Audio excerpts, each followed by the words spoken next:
เหมียวจามจุรีนั่งพักผ่อนตรงนี้หลังอาหารเย็นแล้วเนาะอาหารเย็นแล้วก็นั่งพักผ่อนหย่อนใจเช็ดปากเช็ดคอทำความสะอาดเนื้อตัวค่ำๆก็นอนนะลูกเนอะเหมียวศรีสุดาก็นั่งตรงนี้เนาะนั่งตรงนี้รอเวลาพักผ่อนยามค่ำคืนตอนนี้อาหารเย็นแล้วก็นั่งพักผ่อนกันโอ้ยหนวดเป็นด้านหนวดก็นอนสบายใจเลยด้านหนวดสบายใจเลยนะไม่ต้องอะไรหรอกนั่งนี่จะคุยอะไรหลวงปู่ไม่คุยแล้วนอนเล่นด้วยกันเลยให้กับนอนเล่นกับน้องเอากับนมรอดำขาวเอาเล่นด้วยกันเล่นด้วยกันเล่นด้วยกันเล่นด้วยกันไม่ตีทองมาลูกไม่ตีทองมาด้วยตีทองก็อยากเล่นด้วย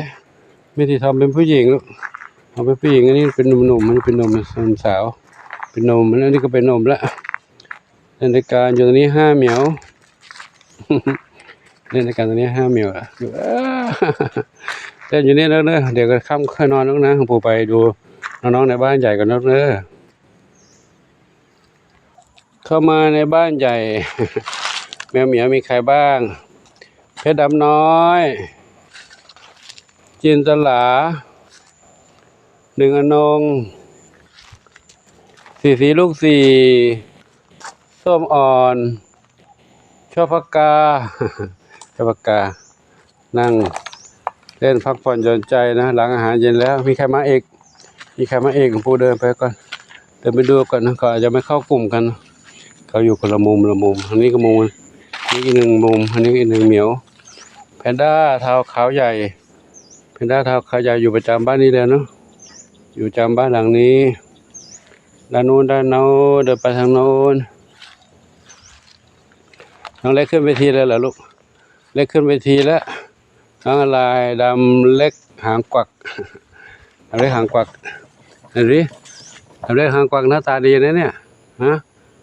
หน้าตาดีหน้าตาหล่อเห็นไหมลูกหน้าตาหล่อเล็กหางกวักคอเป็นผิวหนัง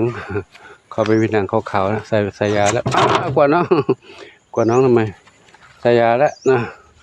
ใส่ยาแล้วขวดร่วงกำลังดีขึ้นมาแล้วหน้าตาหล่อนะเนี่ยนะหน้าตาหล่อนะเนี่ยอันนี้โชคทวีทรัพย์อันนี้น้องส้มขาวใหญ่ส้มขาวเล็กอยู่นี่ส้มขาวเล็กนี่ส้มอันนี้ทองอ่อนเดี๋ยวไปดูทางนู้นอีกน้องอะไรนะดวงฤดีอยู่ใต้เก้าอี้นั่นดวงฤดีก็เอามาเล่นข้างนอกไม่ได้ขังแล้วนะให้อยู่ข้างนอกกันใครจะเล่นกับน้อง1น้องนี่เล่นด้วยกันนั่งอยู่ตรงนี้ดวงฤดีแกขึ้นต้นไม้เก่งใครน่ะ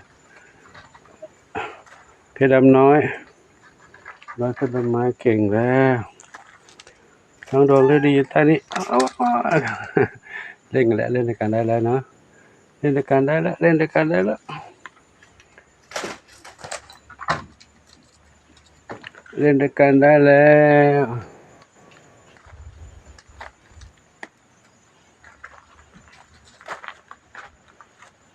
ตอนนี้มาดูทางนี้เดี๋ยว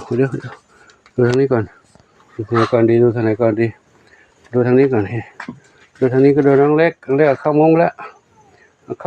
เนาะน้องเล็กคือใครน้องเล็กคือชวนฝันเล็กชวนฝันใหญ่กับน้องแม่3สีนวลทีนี้บุญสมส่งเข้าบ้านกันแล้วเนอะอยู่ข้างนอกไม่ได้กวนกันเดี๋ยวไม่ได้หายสักทีเนาะกวนกันกับการเดี๋ยวจะเจ็บไม่ได้รักษาสักทีไม่ได้หายสักทีไม่ได้ทำหมันสักทีเนาะอยู่นี่ก่อนลูกนะเดี๋ยวถึงเวลาก็ไปทำหมันลูกเลยนี่พักผ่อนอย่างนั้นก่อนนี่น้อง1เดียวกับน้องมีสุขอยู่ในนี้ลูกนะยุงไม่กัดลูกนะ1เดียวกับมีสุขอยู่ในนี้ยุงไม่กัด ผมไปดูเพื่อนๆพี่ๆน้องๆข้างนอกกันเด็กๆเล่นข้างนอกกันเมื่อกี้เขาก็เล่นด้วยกันข้างนอกแหละพอเราถึงเวลาก็ต้องเอาเข้ามุ้งเดี๋ยวกลางคืนเขาจะกวนกันเนาะเข้ามุ้งเข้าบ้านเข้ามุ้งเข้าบ้านเข้าห้องนอนเดี๋ยวไปดูอีก2 เหมียวกัน2 เหมียวอยู่ทางนี้2 เหมียวอยู่ทางนี้2 เหมียวน้องอะไรน้องขาวเทากับน้องดำสนิทอยู่นู่นขาวเทาทั้งนั้นขาวเทากับน้องดำสนิทอยู่ตรงนั้นพักผ่อนแล้วนะกินอาหารอยู่นู่นนะอาหารกินแล้วก็กินปูใส่ไว้ให้นั่นน่ะถ้าหิวก็กินได้เลยเด็กๆเมียวๆก็เล่นด้วยกันพักผ่อนหย่อนใจสบายอยู่กับธรรมชาติแล้วเนาะเดี๋ยวถึงเวลาหมอจะมาทำวัคซีนให้ดูแลสุขภาพดีๆนะห้ามกวนกันห้ามกัดกันห้ามเจ็บห้ามป่วยห้ามเจ็บห้ามป่วยใครเจ็บป่วยไม่ได้ทำอีกแล้วเหมือนครั้งที่แล้วก็เจ็บป่วยไม่ได้ทำเลยผลสุดท้ายก็จากไปแต่เขาก็จากไปนะอันนี้ก็น้องเล็กมาเล่นด้วยกันแล้วน้องเล็กที่เขาอยู่วัยเดียวกันนี่เล่นด้วยกันเข้าห้องน้ำด้วย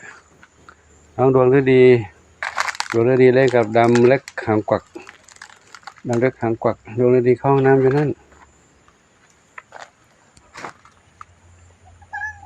ดำเล็กหางกวักดวงฤดีเล่นด้วยกันละ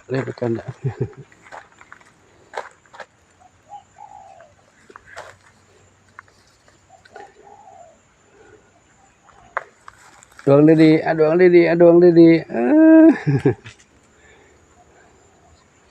ก็เดี๋ยวไปดูอีก2 เหมียวนะ2 เหมียวอยู่ตรงนี้ไม่ใช่2 เหมียวสิเมื่อกี้ยังไม่ได้ทักทายน้องนั่นเลยทักทายตรงนั้นอีกอยู่ในบ้านนี่2 เหมียวนี่คือใครโอ้กินอาหารข้างบนด้วย กินอาหารบนนั้นเลยเนาะปุยฝ้ายน้องปุยฝ้ายนอนตรงนี้โอ้กินอาหารข้างบนเลย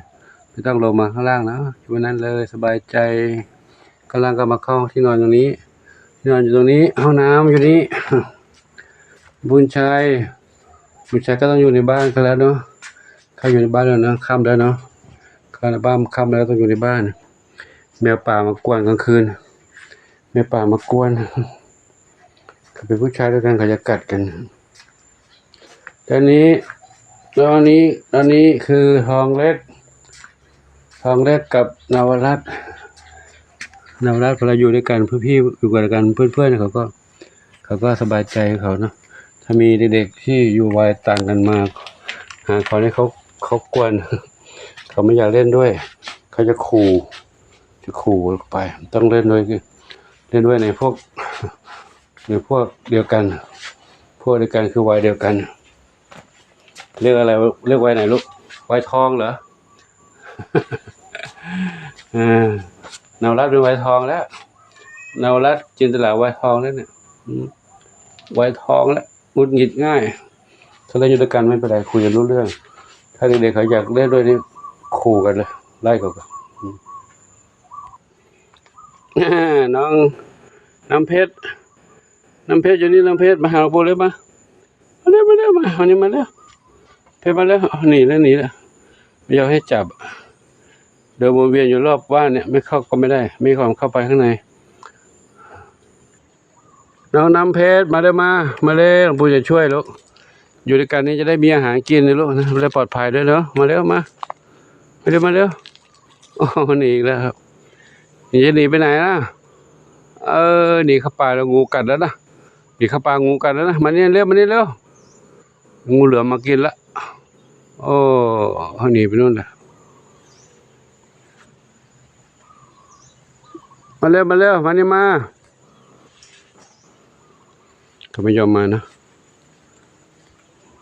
หลายวันแล้วไม่คุ้นเคยกันเข้าไปโน่นแล้วเข้าไปในป่านู่นแล้วก็เดี๋ยวขอยุติคลิปนี้ไว้เท่านี้ก่อนเนาะขออนุโมทนาสาธุกับทุกท่านที่รับชมรับทราบเรื่องราวต่างๆของน้องเหมียวและได้ช่วยเหลือในทุกด้านเรื่องอาหารการกินที่อยู่อาศัยและยารักษาโรคพร้อมทั้งดูแลเรื่องการทำหมันทำภาษีขออนุโมทนาสาธุบุญใดๆที่ทุกท่านปรารถนาขอจงสำเร็จสมปรารถนาทุกประการเทอญ สาธุอายุวโนสุขังพลัง